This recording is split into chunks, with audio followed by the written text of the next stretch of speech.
Day 6. What stands before you today in an awakened state is a recognition of past acts, past choices, that have accumulated momentum and are now playing out on a broad stage. It can be a palace toppling from infidel rule. It can be a forest burning from lack of attention to the needs of the planet. But all things are playing out as they must, and you are accountable to your choices individually and collectively.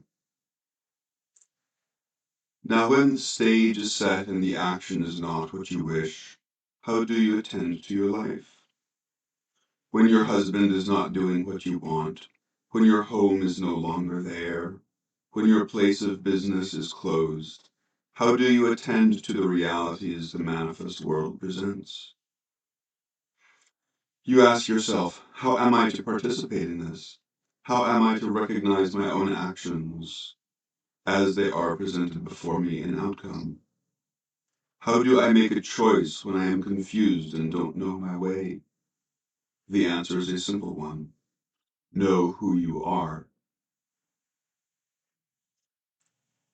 Now the aspect of you that does know, the divine self or the monad, is not confused, nor is it frightened, nor is it attached to where it lives or where it does its business. The personality structure is useful, but it aids its own discomfort through attachment, through a desire to have what was, be. And the times that are before you, indeed rapid change and acceleration of tone, need not herald disaster, but change comes as it is required, and the one who chooses not to see how she participates in a world will be forced or called or given the opportunity to see how she has been party to what is before her.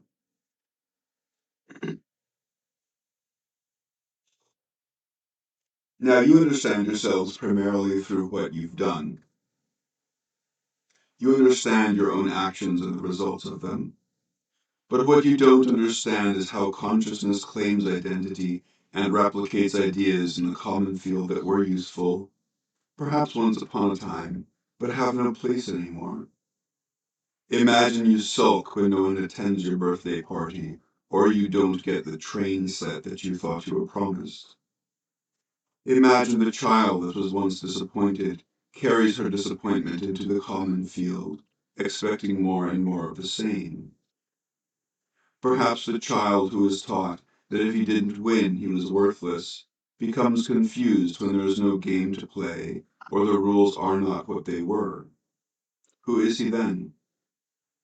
Who are you today in the midst of great change, and how do you attend to the creations that are before you?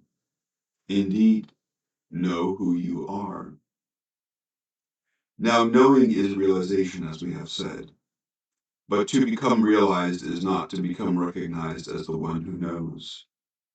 To be realized is to become the perceiver who is no longer masking herself, and consequently sees unadorned how she has partaken in any act that supports fear or claims the self in fear in ways she must now see. We are not blaming people, saying that they were party consciously to the business failing or to the fire burning. But what we are saying is that when you deny what is before you, refuse to see what is being presented, it will call you to its attention in the loudest way it can.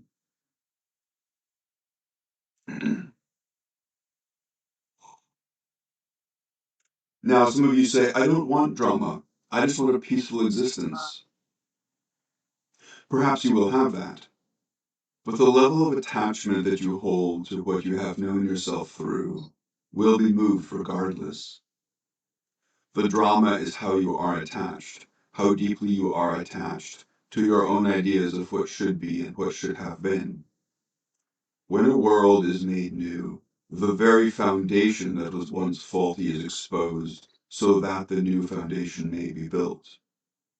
When a world is made new, what you chose in fear and sought to anoint with great importance, decided should always be, must be seen and reconsidered or re-seen in a different way.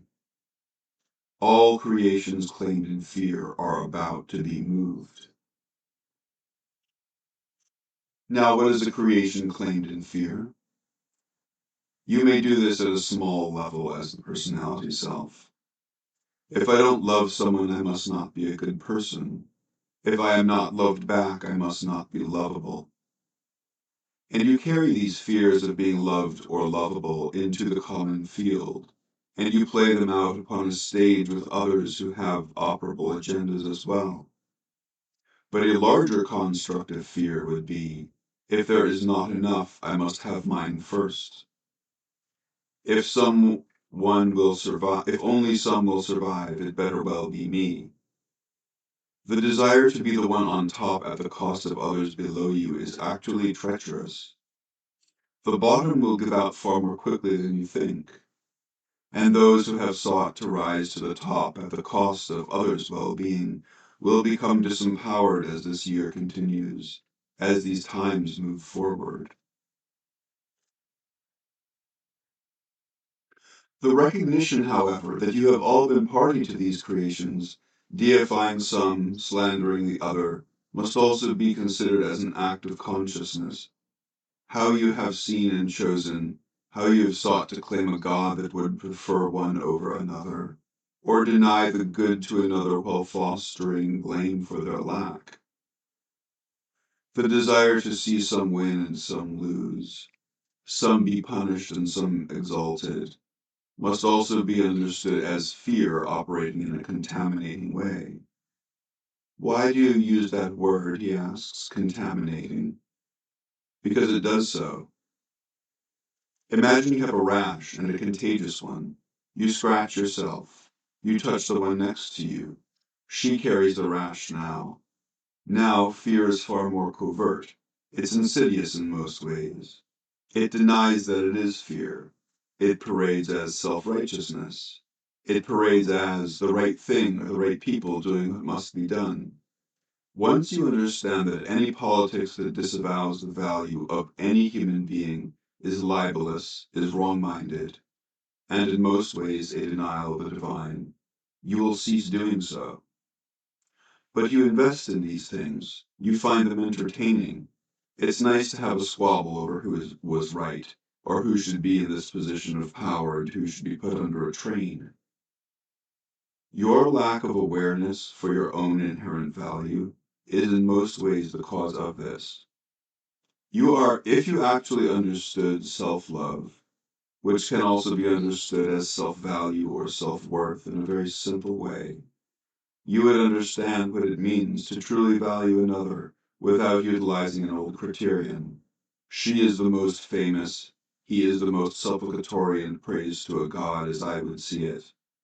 She is the one who gets her way always, and mandating that others' behavior be seen in an equation of worth or lack of worth. As you continue these patterns, you continue to deny the divine in yourself. To know the self as holy or worthy of God at its most simple level, I am worthy of being, is to know the same must be true for the ones beside you and those on the other side of the stream who pray differently than you, vote differently than you, claim an awareness of who they are in a way that you would seek to deny. The useful tenet in this teaching is being. I am being. I am not being right. I am not being wrong. I am simply being. And in your being you will know. And to know who you truly are, to recognize the God within, is to release the idea that you are the only one, better or worse than the one beside you. As the times are upon you, rapid change as we have said, you prepare yourself in some ways for the worst, when in fact the opposite might be more instructive. To prepare yourself for the best opportunity that can come out of the end of the marriage, the end of the employment, or the fire itself, a world may be made new. You may certainly bemoan the loss. You may carry the pain of the lost ones or the ones you will never see again.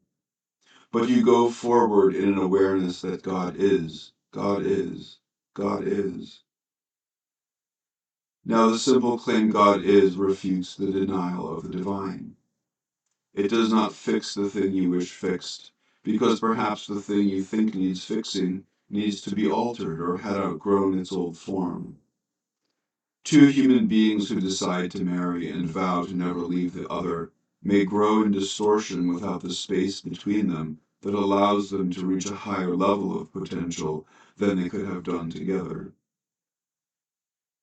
Then you may separate and yeah, two human beings who decide to marry and vow to never leave the other may grow in distortion without the space between them that allows them to reach a higher level of potential than they could have together. Then you may separate, and you may do so in love. To decide who another should be to you, to demand that they behave as you want, is always the small self.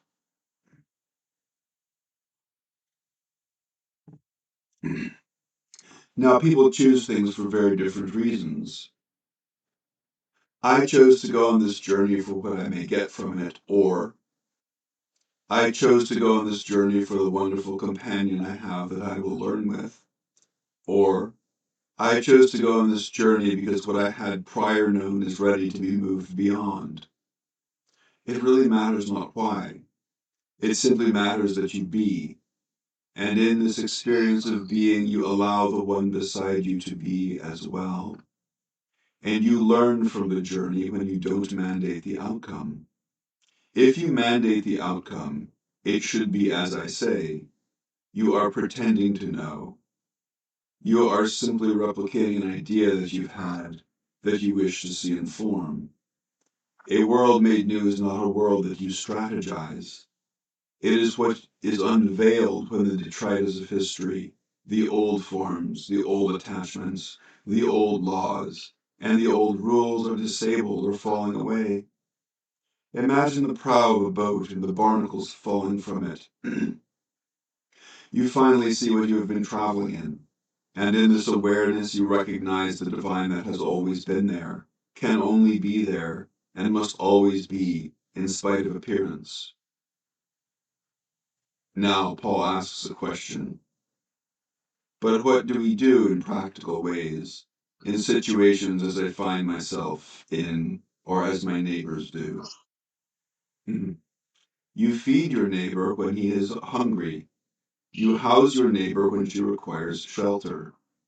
And you listen to the ones who need to cry with a deep compassion that comes from an awareness that she is still learning through the crucible she faces.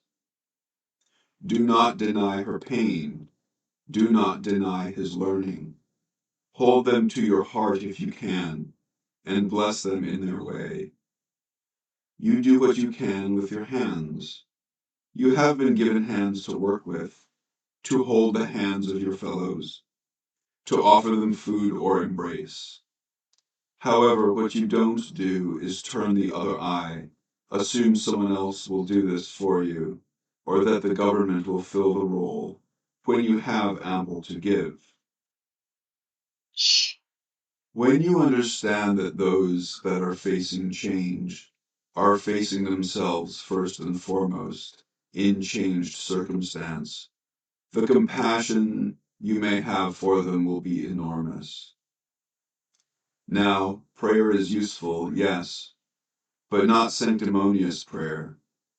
Yes, indeed, pray for those who have lost their homes. Yes, pray for the widow who lost her husband. Yes, pray for the children who lost their school, lost their father, or lost their belief to believe in God because of the circumstances they find themselves in. But to know who they are, truly know, realizes who they are and can only be in truth. The recognition of the inherent divine in anyone, in anything, will actually alter the fabric, the physical form and energetic body, of the one being seen at this level of tone. You may say these words after we speak them. To all who know pain, I know you in love. To all who know fear, I know you in courage. To all who know deceit, I know you in truth. And to all who know famine, I see you in plenty. I know who you are. I know what you are. I know how you serve. We thank you each for your presence. This is in the text. Period, period, period. Stop now, please.